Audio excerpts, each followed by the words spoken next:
Hello दोस्तों, स्वागत है आपका हमारे यूट्यूब चैनल पे।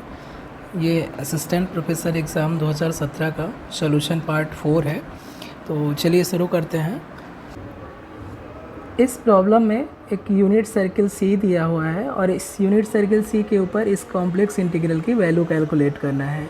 तो जो यूनिट सर्किल सी दिया हुआ है उसका जो पैरामीट्रिक इक्वेशन है mod of z equal to 1 का, वो क्या हो जाएगा, जेड इक्वल टू ई की power i theta where theta belongs to closed interval 0 to 2 pi.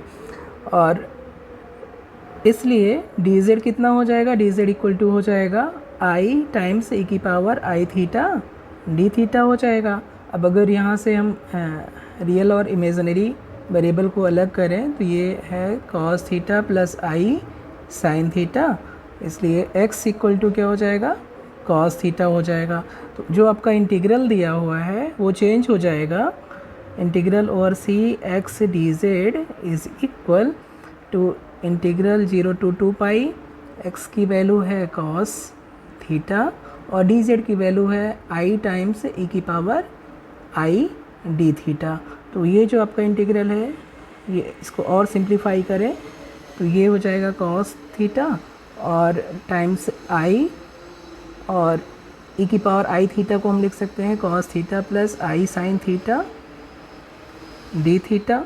और ये कितना हो जाएगा, ये this is nothing but 0 to 2 pi I times cos square theta D theta, और इसे हम लिख सकते हैं minus 0 to 2 pi cos theta sine theta D theta. अब इसे इंटीग्रेट करना है, ये दो इंटीग्रल हो गया और इसे इंटीग्रेट करने के लिए हम यूज़ करेंगे ट्रिग्नोमेट्रिक फार्मूले। साइन 2 थीटा इक्वल टू होता है 2 साइन थीटा कॉस थीटा, और cos square cos 2 theta equal होता है 2 कॉस स्क्वायर थीटा माइनस 1। इन दोनों से हमें वैल्यू रखना है, साइन थीटा कॉस थीटा की वैल्यू रखना है साइन 2 थीटा के टर्म में, और कॉस स्क्वायर थीटा की वैल्यू रखना है कॉस 2 थीटा के टर्म में।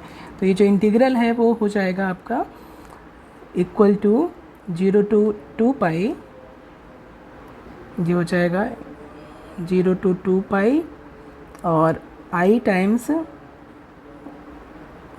Plus cos 2 theta upon 2 D theta, और minus 0 to 2 pi sine 2 theta D theta और डिवाइडेड बाई 2। इससे हम इंटीग्रेट करें तो ये कितना हो जाएगा, आई अपॉन 2 बाहर हो जाएगा और इंटीग्रेट करने पे हो जाएगा थीटा प्लस कॉस 2 थीटा को इंटीग्रेट करेंगे तो sine 2 theta by 2 limit 0 to pi, और माइनस 1/2 आपका ये बाहर हो गया, और साइन 2 थीटा को इंटीग्रेट करेंगे तो क्या हो जाएगा, minus cos 2 theta divided by 2 और लिमिट 0 to पाई।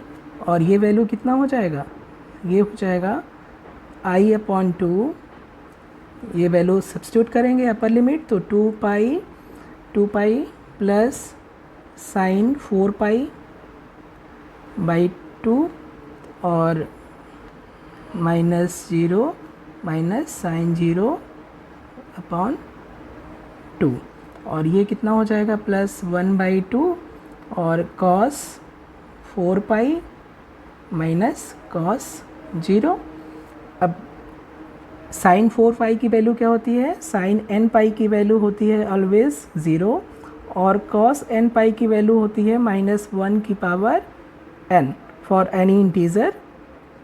तो इसका यूज़ करेंगे तो ये आपका 0 हो जाएगा, साइन 0 तो 0 होगा ही, तो यहाँ से आ जाएगा आई अपॉन 2 पाई और प्लस 1/2, इसकी वैल्यू रखेंगे यहाँ पर कॉस 4 पाई तो माइनस 1 की पावर 4 मीन्स की 1, और cos 0 भी आपकी वैल्यू 1, तो ये कितना हो जाएगा, ये वैल्यू हो जाएगा, इससे मल्टीप्लाई करेंगे तो पाई आई और प्लस 0 यानी कि पाई आई।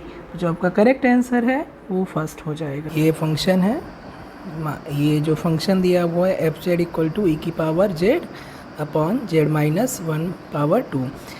ये जो रेसिड्यू है यहाँ पर, रेसिड्यू किस टाइप की है, पोल है, और पोल क्या है, उसका ऑर्डर 2 है, pole of order 2 at z equal to 1। Z equal to 1 पर इस फंक्शन का जो सिंगुलरिटी है वो पोल है और उसका ऑर्डर क्या है, 2 है। तो हम रिज़ल्ट यूज़ करेंगे कि जो रेसिड्यू होता है किसी फंक्शन का, residue of F Z at Z zero, अगर पोल है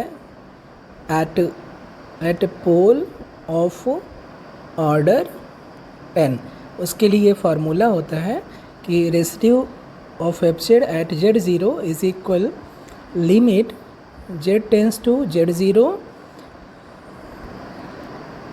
1 अपॉन n माइनस 1 फैक्टोरियल और D n minus 1 D Z n minus 1 Z minus Z zero power n into F Z.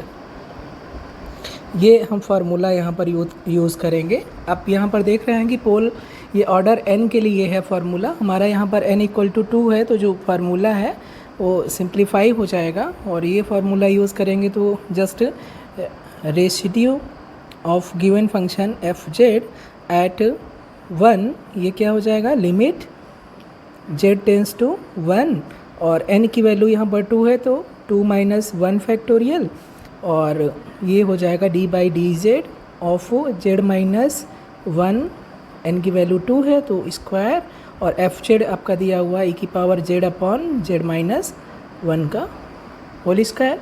ये कैंसिल हो गया तो रेसिड्यू क्या हो जाएगा, लिमिट जेड टेंस टू 1 और 1 अपॉन फैक्टोरियल 1 रहेगा, उसकी वैल्यू 1 हो गई, और just D by D Z of E की पावर जेड, ई की पावर जेड को डिफ्रेंशिएट करेंगे, ई की पावर जेड ही आएगा और उसकी लिमिट जब जेड टेंस टू 1 लेंगे तो वो आ जाएगा ई। तो आपकी जो रेसिड्यू है एट जेड इक्वल टू 1 वो क्या हो जाएगा, ई हो जाएगा और करेक्ट ऑप्शन आपका थर्ड हो जाएगा। नेक्स्ट क्वेश्चन पे आते हैं। तो यहाँ पर हमें क्वेश्चन में कह रहा है कि what kind of singularity has the following function. ये जो फंक्शन है साइन 1 अपॉन 1 माइनस जेड, ये किस टाइप की सिंगुलरिटी रखता है। तो ऑब्वियसली ये फंक्शन कहाँ पर सिर्फ जेड इक्वल टू 1 को छोड़ के, जेड इक्वल टू 1 को छोड़ के हर जगह हर जगह एनालिटिक है except at z equal to 1 sine 1 upon 1 minus z is analytic.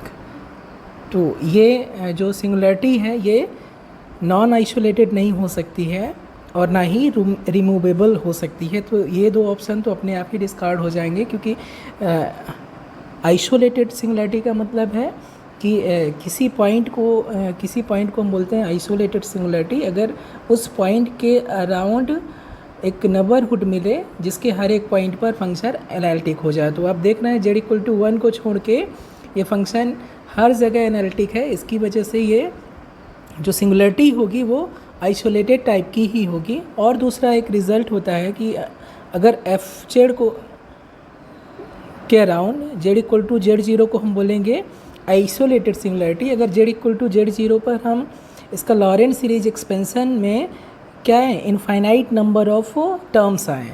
तो अगर हम जेड इक्वल टू 1 पे हमें चेक करना है किस टाइप की सिंगुलरिटी है, तो साइन 1 अपॉन 1 माइनस जेड का अगर हम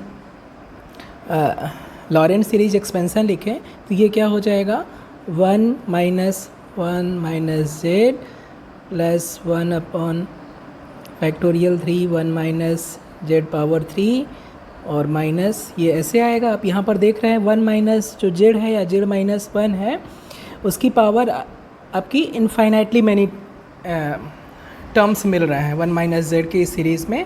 तो ये जो सिंगुलरिटी है वो आपकी आइसोलेटेड इसेंशियल टाइप की सिंगुलरिटी हो जाएगी।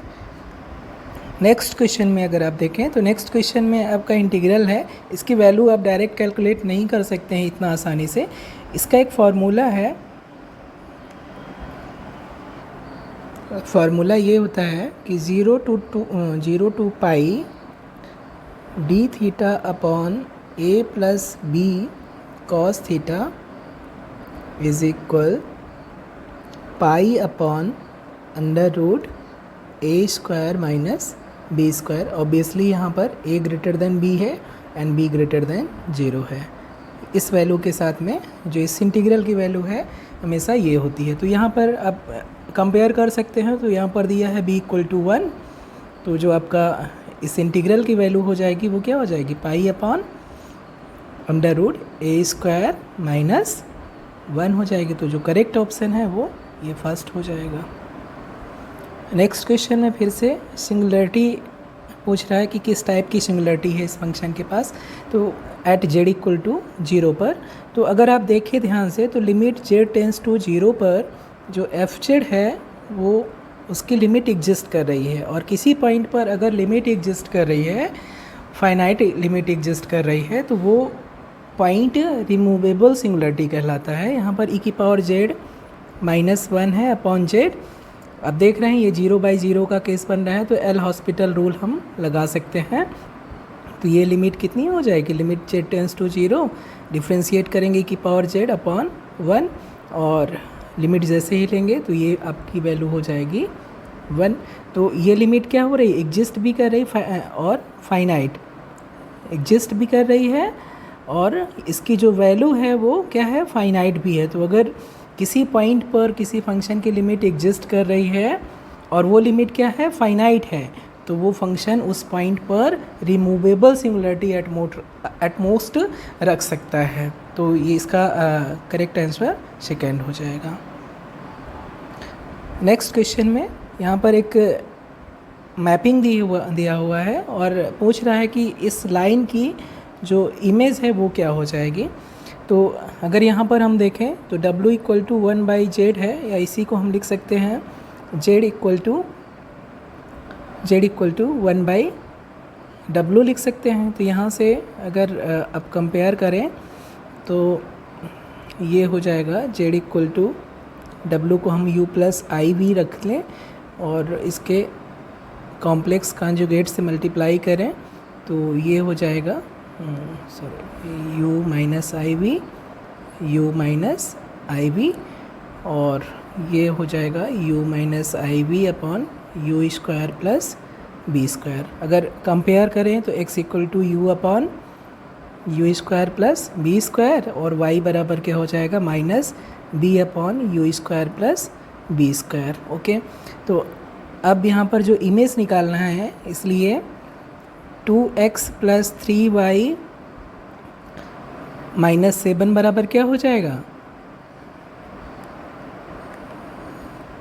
अगर इसमें सबकी वैल्यू रख दें तो इसकी इमेज क्या हो जाएगी, ये हो जाएगा u upon U square plus b square 2u minus 3b upon U square plus b square और माइनस 7 इक्वल टू 0। और इसे अगर और सिंप्लीफाई करेंगे तो ये हो जाएगा 2u माइनस 3b और plus 7 U square b square equal to 0। तो इसे हम क्या लिख सकते हैं, इसे लिख सकते हैं U square plus b square और सॉरी यहाँ पर माइनस साइन आएगा, U square plus b square minus 2/7u plus 3/7 b equal to 0। और ये एक जनरल इक्वेशन है किसका, सर्किल का।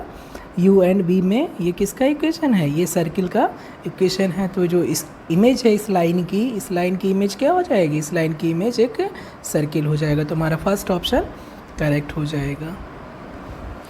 नेक्स्ट क्वेश्चन में देखेंगे तो एक फंक्शन, एनालिटिक फंक्शन ढूंढना है जिसका रियल पार्ट आपको दिया हुआ है, साथ में जो इमेजिनरी पार्ट है उसकी एक पॉइंट पर वैल्यू दी हुई है।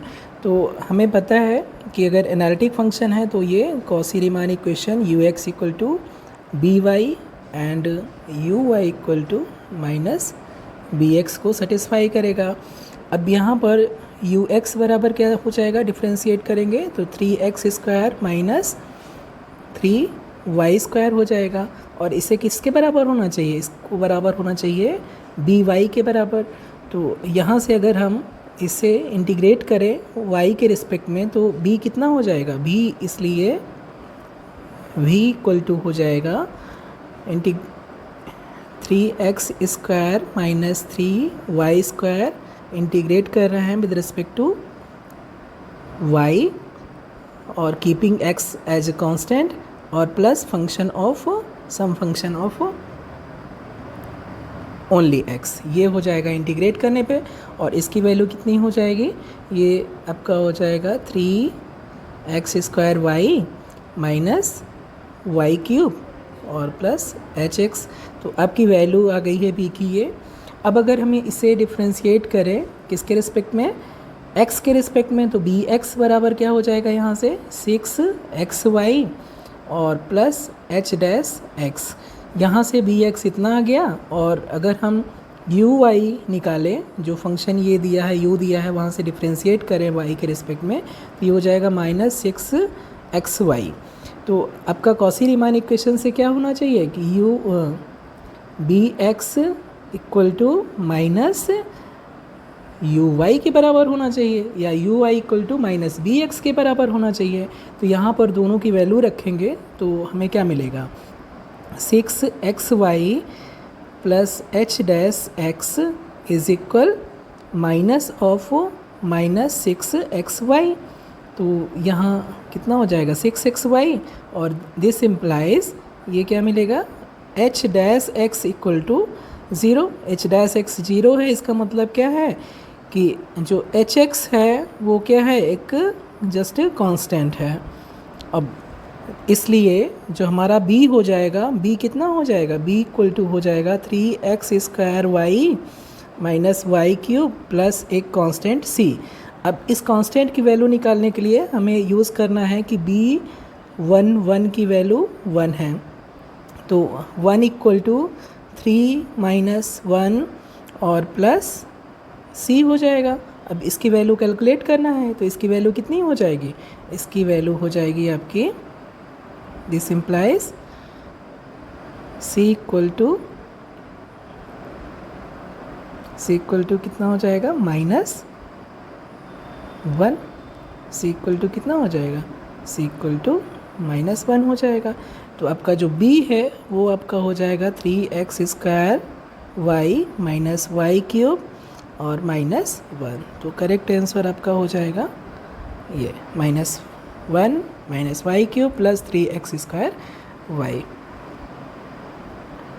नेक्स्ट क्वेश्चन में दिया हुआ है कि अल्फ़ा 1 के बराबर नहीं है, और साथ में दिया है कि अल्फ़ा की पावर 5 इक्वल टू 1 है। तो यहाँ से हम निकाल सकते हैं कि alpha power 5 minus 1 equal to 0, और यहाँ से हम क्या कैलकुलेट कर सकते हैं, यहाँ से हमें मिल जाएगा alpha minus 1 into 1 plus alpha square plus alpha cube plus alpha की पावर 4 इक्वल टू 0। क्योंकि ये जो पोर्शन है ये 0 के बराबर नहीं हो सकता है, तो इसलिए जो सेकंड ये ब्रैकेट है इसको आइडेंटिकली 0 होना पड़ेगा। Means this implies 1 plus alpha square plus alpha cube plus alpha power 4 equal to 0।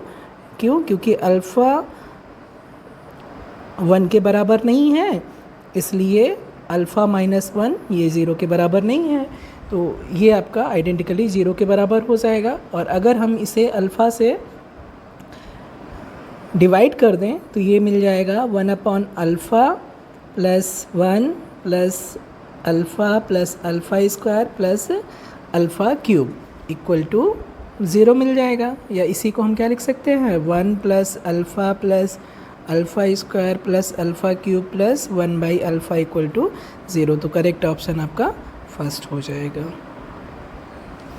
Next question group से रिलेटेड है। तो अगर n कोई नॉर्मल सब ग्रुप है और g क्या है, एक फाइनाइट सब ग्रुप है, और n नॉर्मल सब ग्रुप है g का, तो इसका ऑर्डर क्या हो जाएगा, order of g by n। इसका सिंपल स्टैंडर्ड रिजल्ट होता है कि g बाई n का जो ऑर्डर है वो हो जाएगा order of g divided by order of n। तो आपका जो फर्स्ट आंसर है वो करेक्ट हो जाए। ग्रुप होमोमॉर्फिज्म से रिलेटेड नेक्स्ट क्वेश्चन है। फाई क्या दिया हुआ है यहाँ पर, homomorphism of group G into group G dash G bar दिया हुआ है और इसका जो कर्नेल है वो के है। तो के के बारे में पूछ रहा है के क्या होगा। तो ये रिज़ल्ट होता है कि kernel of any group homomorphism, जो कर्नेल ऑफ फाई है यहाँ पर के है, वो एक्चुअली क्या होता है, नॉर्मल सब ग्रुप होता है। Normal subgroup of G, where phi from G to G bar क्या है, ग्रुप होमोमॉर्फिज्म है। ये ग्रुप होमोमॉर्फिज्म है, ठीक है। कोई भी ग्रुप होमोमॉर्फिज्म दिया हुआ है तो जो कर्नेल होगा उसका वो हमेशा एक नॉर्मल सब ग्रुप होता है उस होमोमॉर्फिज्म के डोमेन का। तो यहाँ पर के क्या हो जाएगा, जस्ट एक नॉर्मल सब ग्रुप हो जाएगा जी का। तो आपका करेक्ट आंसर सेकेंड हो जाएगा। नेक्स्ट क्वेश्चन भी ग्रुप से रिलेटेड है। तो इस क्वेश्चन में ध्यान से देखिए कि दिया हुआ है कि H and K are two subgroups of finite group G। साथ में दिया हुआ है कि H is subset of K।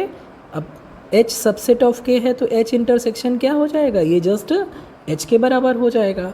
इसलिए जो इसका इंडेक्स है H का G में, वो किसके बराबर हो जाएगा, हम लिख सकते हैं H इंटरसेक्शन K के बराबर, क्योंकि H इंटरसेक्शन K किसके बराबर आ गया है, H के बराबर आ गया है।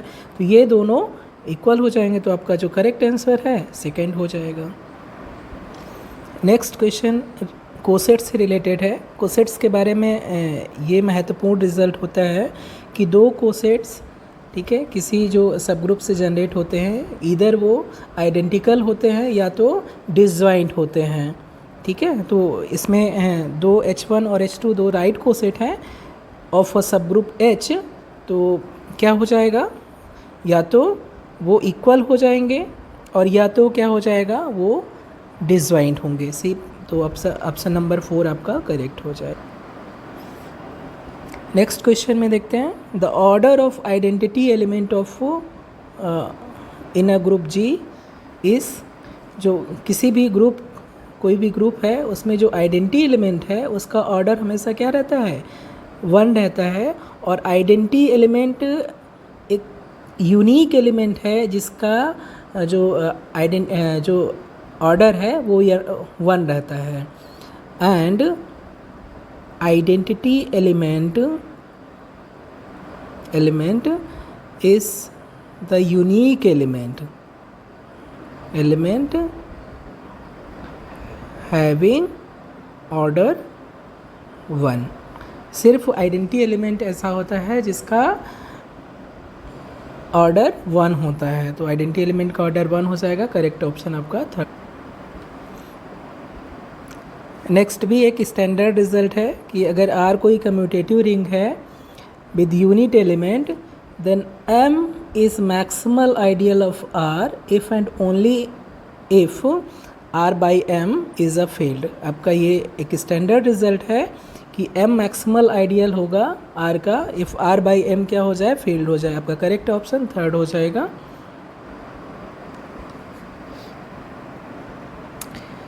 नेक्स्ट क्वेश्चन में H और K दो नॉर्मल सब ग्रुप दिए हुए हैं किसी ग्रुप G के, तो हमें करेक्ट ऑप्शन ढूंढना है। अगर H और K नॉर्मल सब ग्रुप हैं किसी ग्रुप के, normal subgroup of group G, तो दो चीज़ें होती हैं। पहला क्या कि H intersection K is also a normal सब ग्रुप,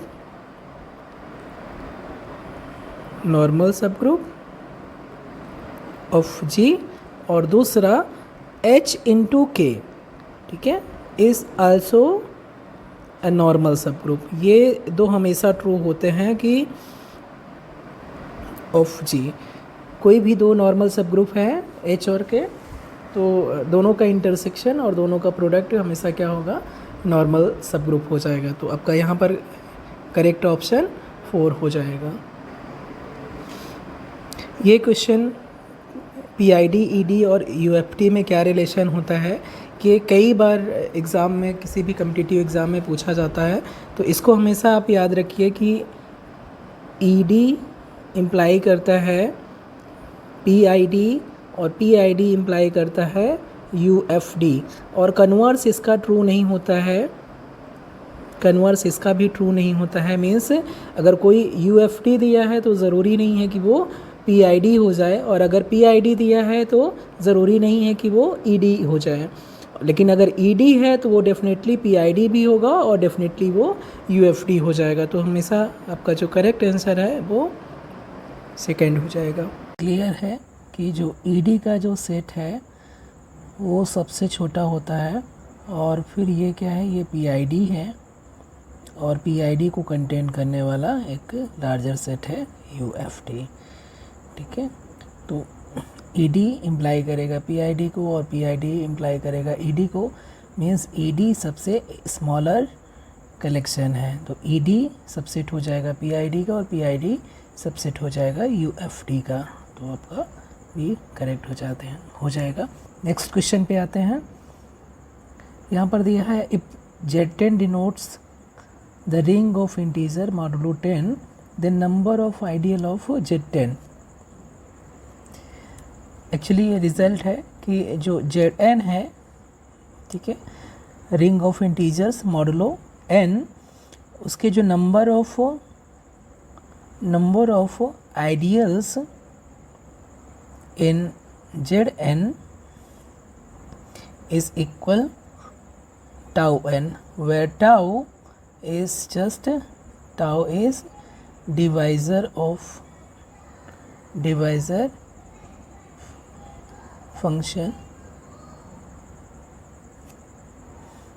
ओके, तो यहाँ पर n कितना दिया है, n इक्वल टू 10 दिया है, तो टाउ 10 कितना हो जाएगा, टाउ 10 इक्वल टू हो जाएगा टाउ ऑफ 2 × 5, और ये कितना हो जाएगा, इसकी पावर यहाँ पर 1 है, इस 5 की पावर भी 1 है, तो ये हो जाएगा 1 + 1 × 1 + 1, और ये कितना हो जाएगा 4। तो आपका number of ideals of Z10 कितने हो जाएंगे, 4 हो जाएंगे।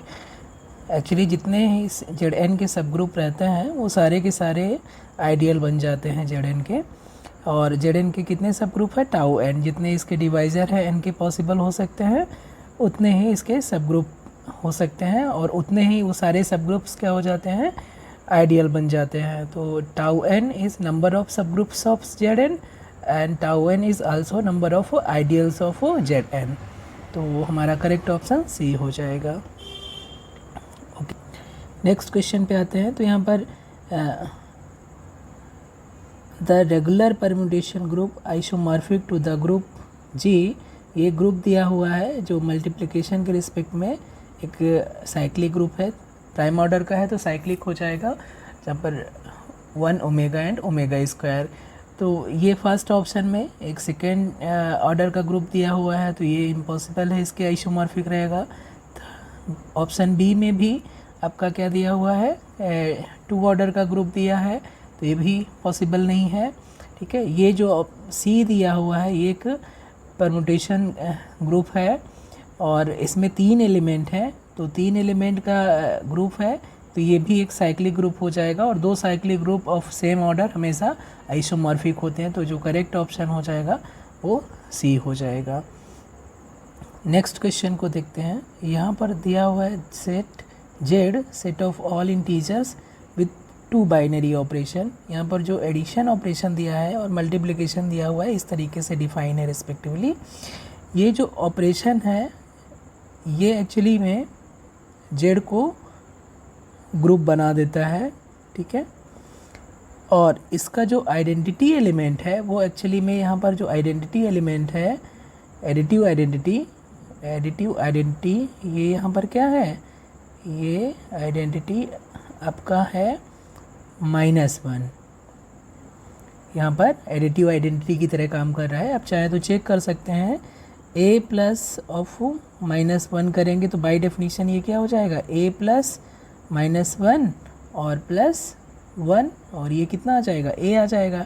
सिमिलरली अगर -1 + ए करें तो बाय डेफिनेशन ये क्या हो जाएगा, -1 प्लस ए और +1 equal to A for all A. ठीक है, तो जो आपका -1 है वो क्या हो गया, एडिटिव आइडेंटिटी हो गया। ठीक है, ये आइडेंटिटी हो गया आपका इस ग्रुप का जेड कॉमा ऑपरेशन जो प्लस का है। ओके, अब अगर हम देखें तो जो ये डॉट ऑपरेशन दिया हुआ है इसका आइडेंटिटी ऑपरेशंस क्या है, आइडेंटिटी ऑपरेशन है, आइडेंटिटी एलिमेंट जो सेकेंड ऑपरेशन दिया है उसका आइडेंटिटी एलिमेंट 0 है। क्यों, क्योंकि a इंटू 0 बाई डेफिनीशन क्या हो जाएगा, a plus 0 plus a into 0 बराबर a हो जाएगा। और ऐसे ही 0 इंटू a इक्वल कितना हो जाएगा, 0 plus a plus 0 into a बराबर a हो जाएगा। तो अब देख रहे हैं a dot 0 plus equal to क्या हो रहा है, 0 dot a equal to a आ रहा है। तो जो सेकेंड ऑपरेशन है उसकी आइडेंटिटी एलिमेंट क्या हो जाएगा, 0 हो जाएगा। अब हमें ये देखना है कि क्या इसका इन्वर्स भी हर एक एलिमेंट का मिल रहा है कि नहीं मिल रहा है। तो इन्वर्स अगर आपको देखना है तो क्या करना पड़ेगा हमें,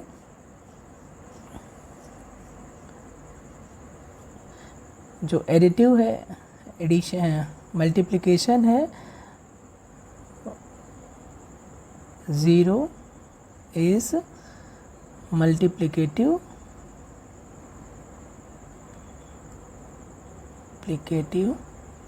आइडेंटिटी। ओके, अब हम देखें अगर मान लीजिए कि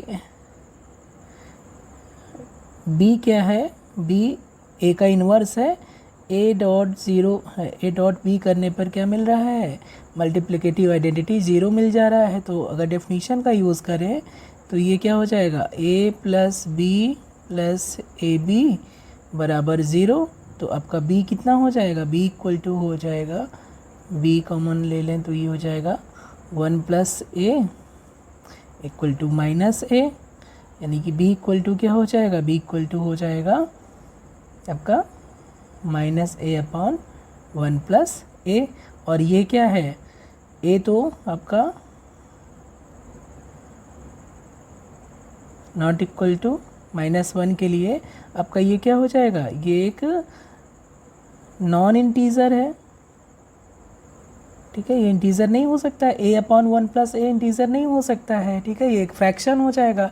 इसकी वजह से जो आपका इन्वर्स आ रहा है वो एग्जिस्ट नहीं करेगा। तो आपका ये जो मल्टीप्लिकेटिव जो ऑपरेशन दिया था सेकेंड, वो क्या है, वो आपका इन्वर्स एग्जिस्ट नहीं करेगा। उस केस के लिए मल्टीप्लिकेटिव इन्वर्स एग्जिस्ट नहीं करेगा, जिसकी वजह से ये फील्ड नहीं बनाएगा। तो आपका जो फर्स्ट ऑप्शन है ये इनकरेक्ट हो जाएगा। और क्या देख सकते हैं, अगर हम ध्यान से देखें तो a b इज इक्वल कितना हो जाएगा, a plus b plus a into b by definition. और ये किसके बराबर है, b plus a plus b into a. और ये क्या है, b मल्टीप्लिकेशन विद a। तो इससे क्या पता चल गया कि जो ऑपरेशन सेकेंड है मल्टीप्लिकेशन का वो क्या है, कम्यूटेटिव ऑपरेशन है। कम्यूटेटिव प्रॉपर्टी जो है वो होल्ड कर रही है। ये जो ऑपरेशन है वो क्या है, कम्यूटेटिव है। तो ये जो थर्ड ऑप्शन है सी, वो भी आपका इनकरेक्ट हो जाएगा। अब हमारा एक ही ऑप्शन रह गया है चेक करना, वो ये है कि क्या ये जीरो डिवाइज़र रखता है या नहीं रखता है। तो जीरो डिवाइज़र की क्या डेफिनेशन है कि अगर a into b equal to 0 हो जाए, यहाँ पर 0 कितना है, एडिटिव आइडेंटिटी कितनी है, -1 आई है। तो -1 अगर हो जाए तो ये इम्प्लाई करना चाहिए कि a equal to 0, a equal to -1 यहाँ पर, और b equal to -1। Additive identity की यहाँ पर -1 है, तो या तो a को -1 के बराबर एडिटिव आइडेंटिटी के बराबर होना चाहिए, या तो b को एडिटिव आइडेंटिटी -1 के बराबर होना चाहिए। अगर ये कंडीशन सेटिस्फाई कर रही है तो हम बोलेंगे कि ये जो z है विद दीज टू ऑपरेशन क्या हो जाएगा, विदाउट जीरो डिवाइज़र हो जाएगा। तो हमें इंटीग्रल डोमेन चेक करने के लिए बस यही कंडीशन चेक करना है कि ये जो है ये दोनों ऑपरेशन ये क्या है, सेटिस्फाई करना चाहिए, मींस कि जीरो डिवाइज़र की कंडीशन को सेटिस्फाई करना चाहिए। तो बाय डेफिनीशन ये क्या हो जाएगा, इसकी वैल्यू क्या है, a plus b plus a into b equal to -1 है, और ये किसके बराबर हो जाएगा, लेफ्ट साइड में अगर ट्रांसफ़र कर दें तो ये एक्चुअली में हो जाएगा a plus 1 into b plus 1 equal to 0। तो यहाँ से क्या मिलेगा, या तो a प्लस 1 इक्वल टू 0 और b प्लस 1 इक्वल टू 0, और a प्लस 1 इक्वल टू 0 हो जाएगा तो a इक्वल टू -1 और b इक्वल टू -1। तो क्या मिल गया हमें, या तो a आपका एडिटिव आइडेंटिटी है या तो b आपका एडिटिव आइडेंटिटी है, इसलिए ये क्या हो जाएगा, विदाउट जीरो डिवाइज़र हो जाएगा, विदाउट, इसलिए जो आपका ये एक इंटीग्रल डोमेन बना लेगा। नेक्स्ट क्वेश्चन में देख रहे हैं हम, एक साइक्लिक ग्रुप दिया है जिसका ऑर्डर 16 है, तो नंबर ऑफ सब ग्रुप्स पूछ रहा है। तो नंबर ऑफ सब ग्रुप्स की साइक्लिक ग्रुप का कितना हो जाता है, टाउ n के बराबर हो जाता है। अगर n ऑर्डर का साइक्लिक ग्रुप है तो उसके नंबर ऑफ सब ग्रुप्स किसके बराबर हो जाते हैं, tau n number of divisor of n के बराबर। तो यहाँ पर ऑर्डर कितना चाहिए दिया है, n इक्वल टू 16 दिया है, तो टाउ 16 की वैल्यू निकालना है, और ये कितना हो जाएगा, टाउ ऑफ 2 की पावर 4। तो ये कितना हो जाएगा, ये हो जाएगा 4 प्लस 1। तो कितने डिवाइज़र हो सकते हैं 16 के, 5 डिवाइज़र हो सकते हैं। तो नंबर ऑफ सब ग्रुप्स कितने हो जाएंगे, 5 हो जाएंगे। आपका करेक्ट ऑप्शन डी हो जाएगा। नेक्स्ट क्वेश्चन में देख रहे हैं, नंबर ऑफ फाइनाइट सब ग्रुप्स ऑफ जेड प्लस कितने होंगे। तो जो सेट ऑफ इंटीजर है एडिशन के रिस्पेक्ट में ग्रुप है, और उसके सिर्फ जो फाइनाइट सब ग्रुप है वो सिर्फ और सिर्फ ट्रिवियल सब ग्रुप है। अगर एक भी इसमें नॉन जीरो एलिमेंट आया, तो वो क्लोजर प्रॉपर्टी से क्या हो जाएगा, उसके सारे मल्टीपल उस ग्रुप में हो जाएंगे। अगर मान लीजिए कि m बिलोंग कर गया किसी g में, g क्या है, सब ग्रुप है z का, तो m प्लस m यानी कि 2m भी हो जाएगा। ऐसे ही m प्लस m यानी कि 3m भी हो जाएगा। तो यानी कि जितने भी के मल्टीपल हैं m के, वो सारे के सारे किस में हो जाएंगे, g में हो जाएंगे। और इसलिए k क्या है, k कोई भी इंटीजर है, तो ये क्या हो जाएगा, g आपका इनफाइनाइट हो जाएगा। तो सिर्फ फाइनाइट जो सब ग्रुप है एक ही पॉसिबल है जेड का, वो है ट्रिवियल ग्रुप 0। तो नंबर ऑफ फाइनाइट सब ग्रुप्स कितने हो जाएंगे, 1 हो जाएंगे। नेक्स्ट क्वेश्चन को देखते हैं हम। क्वेश्चन नंबर 105 में देख रहे हैं कि number of disjoint cycles of length 2 in the permutation आपको निकालना है।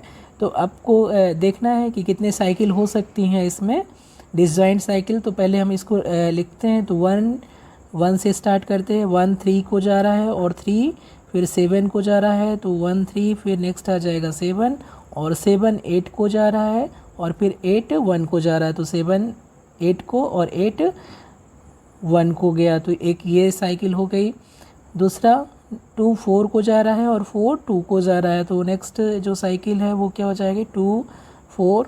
फिर आपका 5 6 को जा रहा है, और 6 5 को मैप कर रहा है, तो ये 5 6 हो गई। तो ये तीनों डिसजॉइंट साइकिल है, और सभी का जो लेंथ है वो 2 से बड़ा है।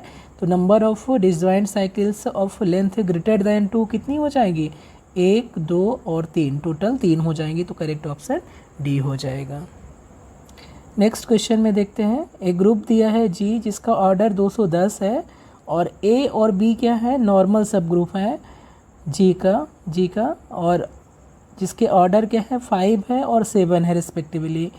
Then the order of group of G quotient by A क्या हो जाएगा। ओके, तो ये देखने के लिए पहले हम चूँकि ए और बी क्या है, दोनों ग्रुप है और दोनों नॉर्मल सब ग्रुप हैं, तो इनका जो प्रोडक्ट है वो भी एक सब ग्रुप हो जाएगा और उसका जो ऑर्डर है वो कितना हो जाएगा, दोनों के ऑर्डर के बराबर हो जाएगा, यानी कि 5 × 7 यानी 35 के हो जाएगा। इसलिए जो G quotient by A B है ग्रुप, उसका ऑर्डर कितना हो जाएगा, उसका ऑर्डर हो जाएगा order of G divided by order of group A B, और ये कितना है 210 है और डिवाइडेड बाई 35 यानी कि ये 6 हो जाएगा। तो आपका ऑप्शन नंबर 3 सही हो जाएगा। नेक्स्ट क्वेश्चन में देखते हैं, तो यहाँ पर दिया हुआ है which of the following statement is false. तो ए में क्या कह रहा है, A4 is normal subgroup of S4, ये करेक्ट है। A4 एक्चुअली AN हमेशा नॉर्मल सब ग्रुप होता है किसका, SN का। अल्टरनेटिंग सब ग्रुप इसको बोलते हैं, इसमें collection of all even permutation आता है और उसका ऑर्डर क्या हो जाता है, AN का जो ऑर्डर रहता है वो SN के ऑर्डर का जस्ट हाफ रहता है, और SN का ऑर्डर क्या रहता है, SN का ऑर्डर रहता है फैक्टोरियल n, इसलिए जो AN का ऑर्डर है वो फैक्टोरियल n/2 हो जाएगा। तो अगर S4 है, S4 SN कोई भी परम्यूटेशन ग्रुप है तो AN हमेशा नॉर्मल सब ग्रुप रहता है, तो A4 नॉर्मल सब ग्रुप S4 का हो जाएगा। A5 है 60 एलिमेंट, A5 में कितने एलिमेंट हो जाएंगे, A5 में एलिमेंट हो जाएंगे 5 फैक्टोरियल अपॉन 2 यानी कि कितना हो जाएगा 120 अपॉन 2 यानी कि 60। तो जो ऑप्शन ये भी है ये भी ट्रू है, फर्स्ट भी ट्रू था, और हमें कौन सा ढूंढना है, फॉल्स ऑप्शन ढूंढना है। A5 has no proper normal subgroup other than identity trivial, ये भी करेक्ट है। जो सिर्फ और सिर्फ जो सेट होता है S4 जो ग्रुप है उसके दो नॉर्मल सब ग्रुप होते हैं, एक होता है A4 तो रहेगा ही, ये तो नॉर्मल रहेगा ही, A4 और के साथ में A4 का एक नॉर्मल सब ग्रुप रहता है B4 नॉन ट्रिवियल सब ग्रुप रहता है, ठीक है, जो कि S4 में ये दोनों नॉर्मल रहते हैं, B4 एंड A4 दोनों नॉर्मल होते हैं, तो ये स्पेशल ग्रुप है। इसके अलावा जितने भी SN हैं, जितने भी परम्यूटेशन ग्रुप हैं ऑन N नंबर, तो वो क्या हो जाते हैं, उसमें सिर्फ वो एक ही normal proper normal subgroup होता है और वो AN होता है। तो A5 has no proper normal subgroup other than E, तो ये भी ऑप्शन ट्रू है आपका। A4 has no proper normal subgroup other than E, तो ये फॉल्स हो जाएगा, क्यों, क्योंकि A4 के पास B4 एक प्रॉपर नॉर्मल सब ग्रुप है, तो ये ऑप्शन आपका फॉल्स हो जाएगा, तो करेक्ट D हो जाएगा। नेक्स्ट क्वेश्चन में देखते हैं, F कोई मैप दिया हुआ है, होमोमॉर्फिज्म है from group G to H, यहाँ पर G का जो ऑर्डर दिया है वो 70 दिया है, H का जो ऑर्डर है वो कितना दिया है 45, और K है, K क्या है, कर्नेल ऑफ F है, इसका ऑर्डर क्या दिया हुआ है, इसका ऑर्डर दिया हुआ है 14। ओके, तो जो first fundamental theorem of homomorphism है वो क्या होती है कि जो F ऑफ G है वो आइसोमॉर्फिक हो जाता है किसके, G quotient by kernel of F के, यहाँ पर कर्नेल ऑफ F क्या है, K के बराबर है, यानी कि G के is isomorphic to F of G के हो जाएगा, और G का ऑर्डर क्या है, इसलिए जो ऑर्डर ऑफ G के है वो किसके बराबर हो जाएगा, order of F of G के बराबर हो जाएगा, क्योंकि दोनों आइसोमॉर्फिक ग्रुप है, तो G बाई K का ऑर्डर किसके बराबर है, ऑर्डर ऑफ G और divided by order of K, और ऑर्डर ऑफ G कितना है 70 है और ऑर्डर ऑफ K कितना है 14 है, तो ये कितना हो जाएगा 5, यानी कि जो ऑर्डर है F ऑफ G का वो कितना हो जाएगा, order of F of G 5 हो जाएगा, तो करेक्ट ऑप्शन आपका 5 हो जाएगा। नेक्स्ट क्वेश्चन में आते हैं, इस क्वेश्चन में देख रहे हैं हमें दिया हुआ है कि m कोई नेचुरल नंबर है सच दैट 2 की power m divides factorial 10 but 2 की power m plus 1 does not divide factorial 10, then m क्या हो सकता है। अब फैक्टोरियल 10 को डिवाइड कर रहा है 2 की पावर m, तो हम देखते हैं m क्या पॉसिबिलिटी हो सकती है। 2 की पावर m फैक्टोरियल 10 को डिवाइड कर रहा है, फैक्टोरियल 10 कितना हो जाएगा, 10 into 9 into 8 into 7 into 6 into 5 into 3 into 4 into 3 into 2। 10 में एक 2 की पावर 1 है, 8 में 2 की पावर 3 है, 6 में 2 की पावर 1 है, 4 में 2 की पावर 2 है और 2 में 2 की पावर 1 है। तो कितना हो गया पावर, सबको अगर मल्टीप्लाई करें तो जो 2 की मैक्सिमम पावर है 1 प्लस 3 प्लस 1 प्लस 2 प्लस 1 हो जाएगा, यानी कि 2 की पावर 9 8 2 की पावर 8, यानी कि जो 2 की पावर 8 है वो आपका डिवाइड कर देगा किसको, फैक्टोरियल 10 को डिवाइड कर देगा। लेकिन 2 की पावर अगर 9 को लेंगे तो वो डिवाइड नहीं करेगा किसको, फैक्टोरियल 10 को। तो जो यहाँ पर m हो जाएगा, m इक्वल टू आपका 8 हो जाएगा। इस क्वेश्चन में दिया हुआ है I1 I2 दो आइडियल हैं किसी कम्यूटेटिव रिंग की, तो हमें करेक्ट ऑप्शन ढूंढना है, ट्रू ऑप्शन ढूंढना है। तो अगर I1 और I2 दो आइडियल हैं तो जो I1 इंटरसेक्शन I2 है वो भी हमेशा आपका आइडियल रहेगा, ये तो हमेशा ट्रू होगा। ठीक है, हमें इसको वेरीफाई कर लें। I1 कोई भी एल्जेब्राइक स्ट्रक्चर रहता हमेशा इंटरसेक्शन के थ्रू पजेस होता है। मीन्स कि अगर कोई भी एल्जेब्राइक स्ट्रक्चर है, अगर वो दो I1 और I2 सेम एल्जेब्राइक स्ट्रक्चर हैं तो उनका इंटरसेक्शन भी वो एल्जेब्राइक स्ट्रक्चर की कंडीशन को सेटिस्फाई करेगा।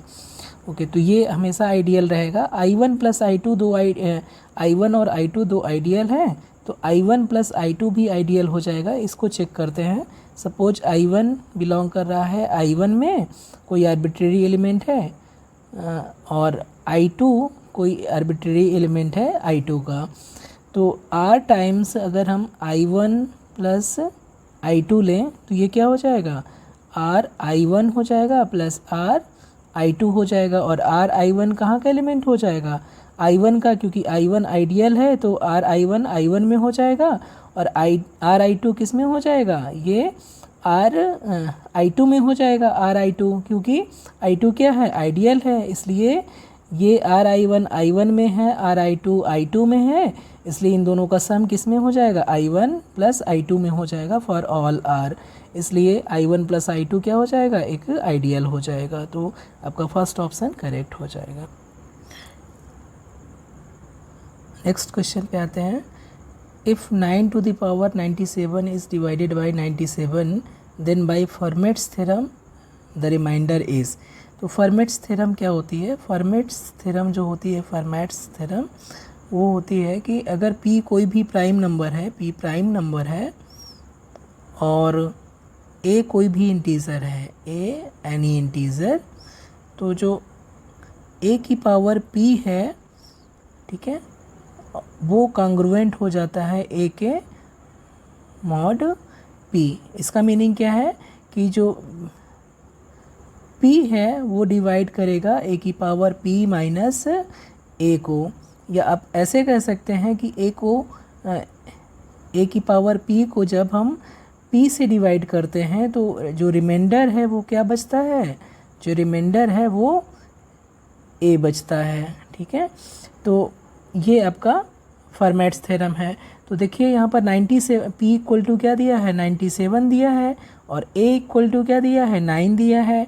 तो a की पावर p को जब हम किससे डिवाइड करेंगे, p से डिवाइड करेंगे तो रिमाइंडर क्या आएगा, रिमाइंडर आएगा a के बराबर। a क्या है यहाँ पर, 9 है।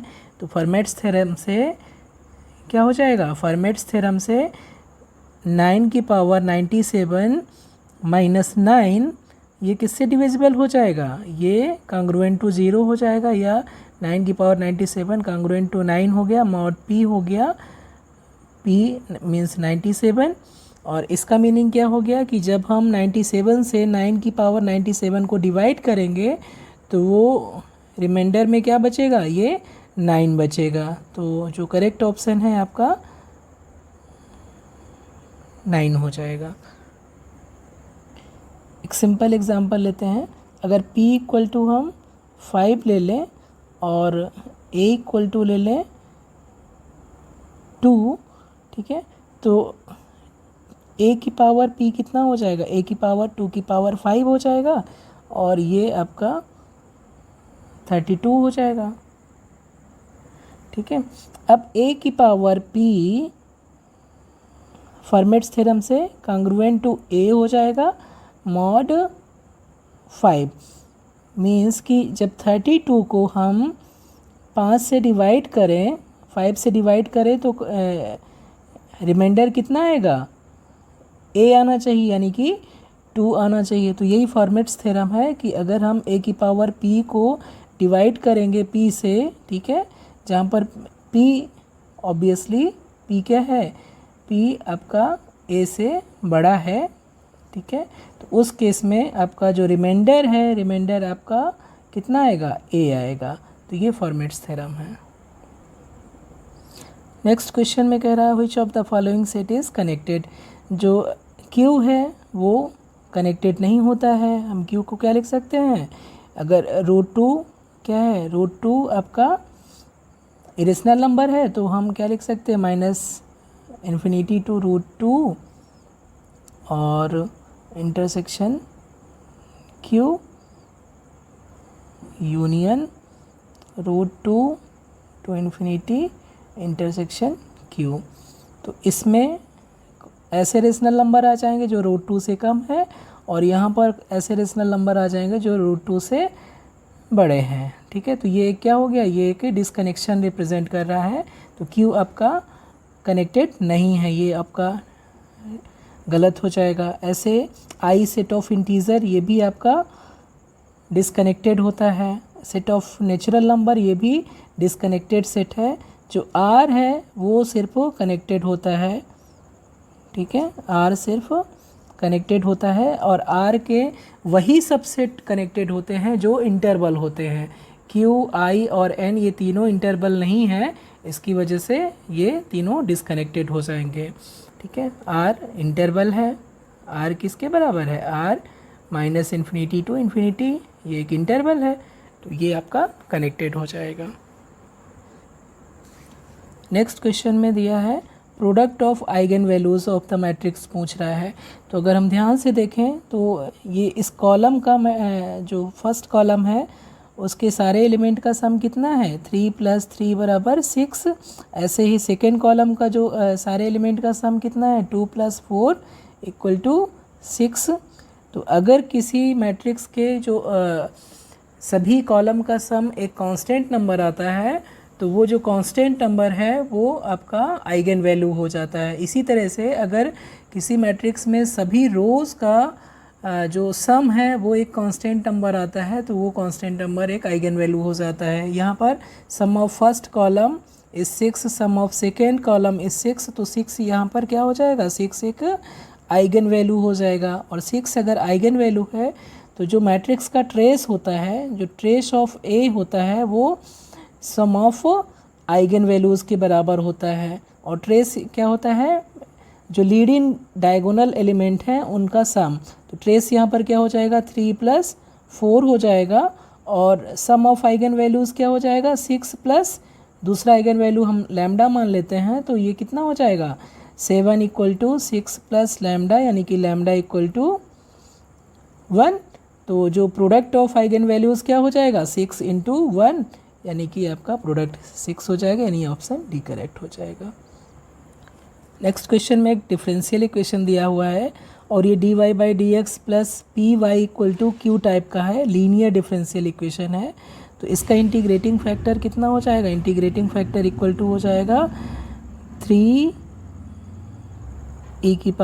cot x dx, सॉरी,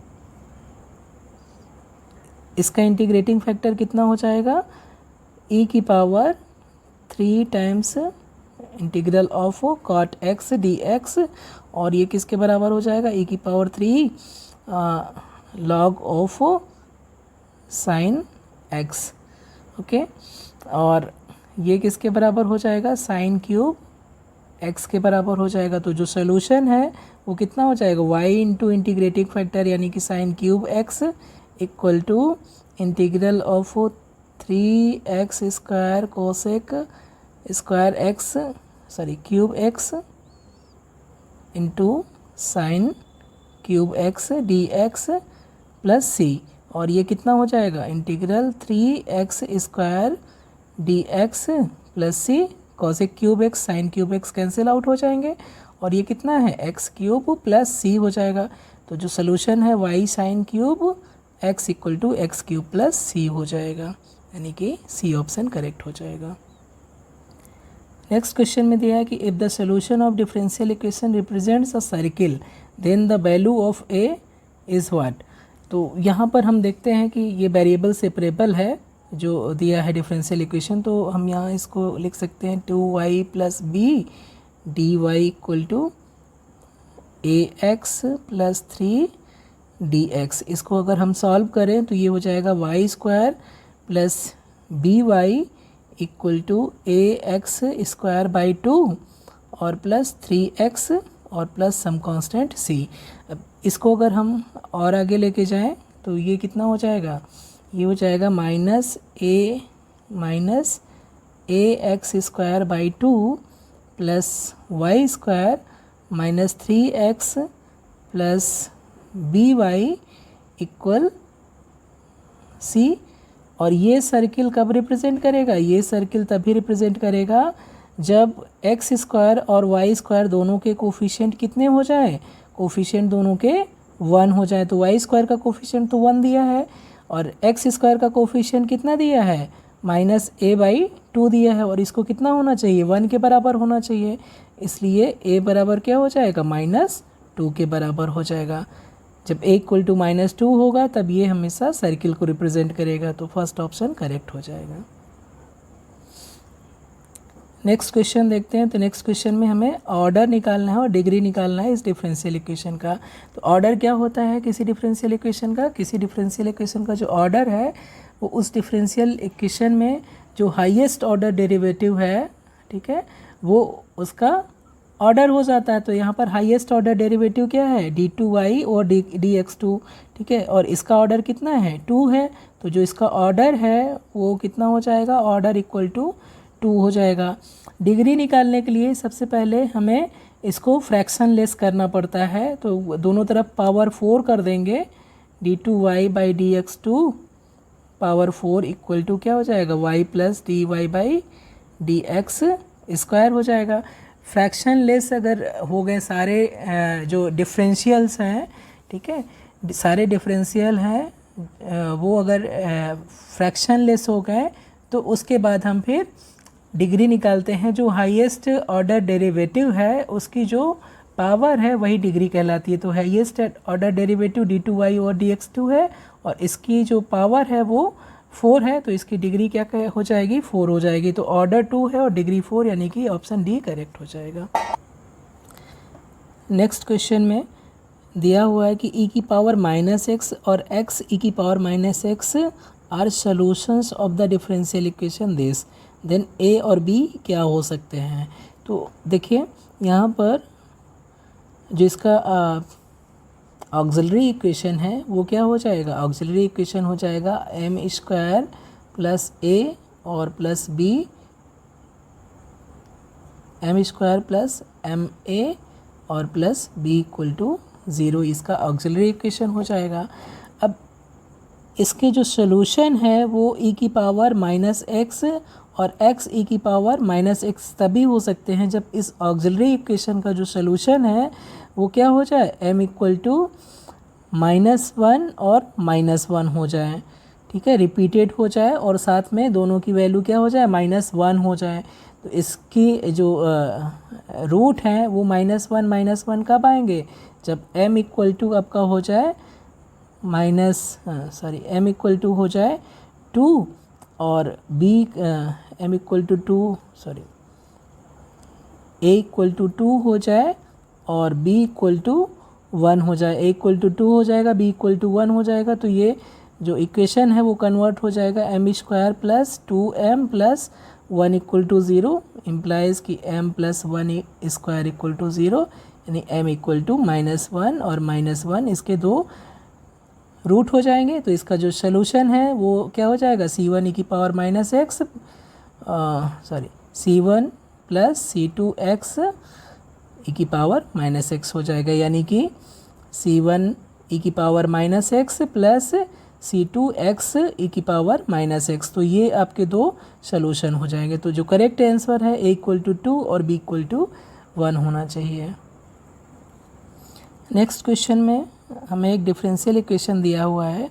अगर इस डिफरेंशियल इक्वेशन को p के रिस्पेक्ट x के रिस्पेक्ट में डिफरेंशिएट करें तो क्या हो जाएगा, dy by D x equal to p, जहाँ पर p क्या है, p है आपका dy बाई डी एक्स है और स्टैंडर्ड ये है, ठीक है, ओके। और ये क्या हो जाएगा, plus x into D P by D x और plus F dash P into D P by D X हो जाएगा। और D Y by D X की वैल्यू क्या है, p के बराबर, ये p कैंसिल हो गए तो आपका क्या बच जाएगा, x plus F dash P, और अगर हम कॉमन ले लें D P by D x बाहर तो ये हो जाएगा इक्वल टू 0। अब D P by D x को अगर हम 0 के बराबर रख देते हैं तो p इक्वल टू क्या मिल जाएगा, एक कांस्टेंट c मिल जाएगा। और p इक्वल टू c रख देंगे इस इक्वेशन में, इक्वेशन नंबर 1 में, तो हमें इसका जनरल सोल्यूशन मिल जाएगा, ठीक है, जनरल सोल्यूशन मिल जाएगा इस क्लियर आउट इक्वेशन का, क्लियर आउट डिफरेंशियल इक्वेशन का।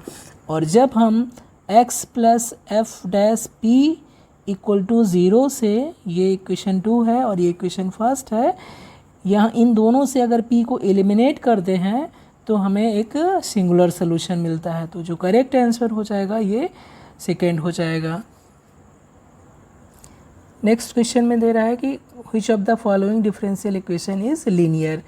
तो लीनियर डिफरेंशियल इक्वेशन का जो मान लीजिए जो second order linear differential equation है वो उसका स्टैंडर्ड फॉर्म होता है कि d2y by D X two plus P D Y by D x plus Q Y equal to R. ये second order linear differential equation है जहाँ पर पी क्यू आर क्या है, फंक्शंस ऑफ ओनली एक्स है, ठीक है। पी क्यू आर किस पे डिपेंड करते हैं, एक्स पे डिपेंड करते हैं। तो ये general second degree linear differential equation है।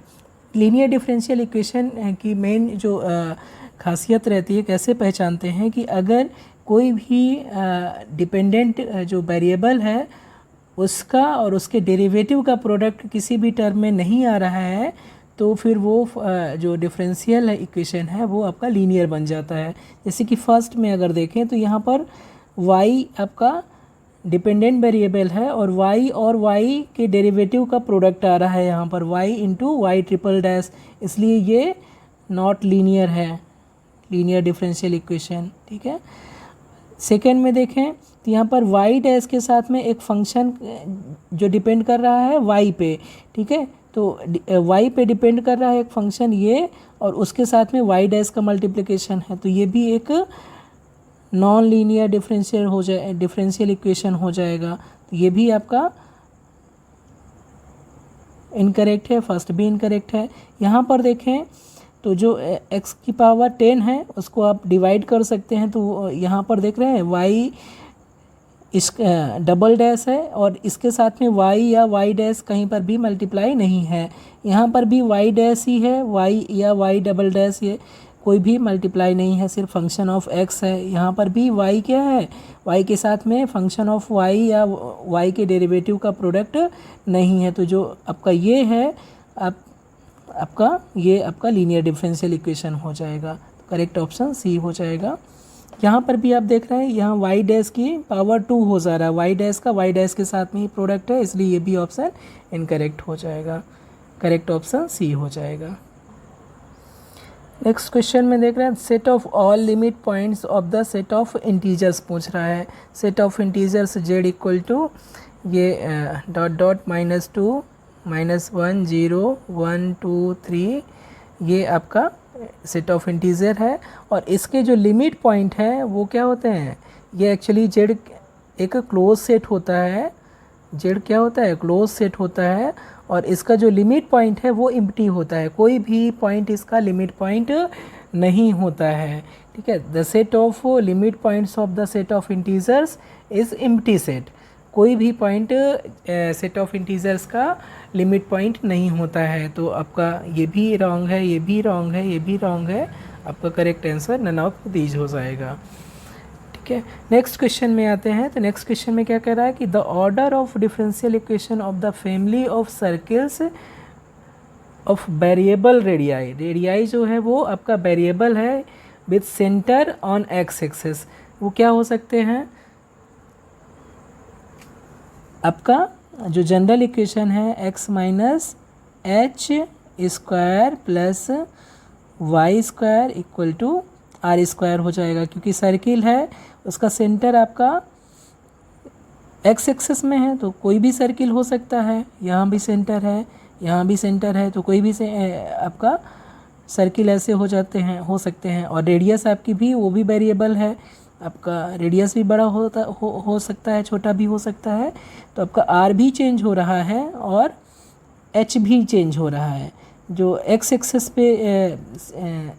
पे सेंटर है, तो एक्स एक्सिस का जो कोऑर्डिनेट होगा वो किस टाइप का होगा, h,0 हो जाएगा। तो सेंटर अगर h,0 है और रेडियस r है, तो उस सर्किल का इक्वेशन क्या हो जाता है, x minus h square plus y minus 0 square और इक्वल टू आर स्क्वायर। यहाँ पर h भी आर्बिट्रेरी कांस्टेंट है, r भी आर्बिट्रेरी कांस्टेंट है।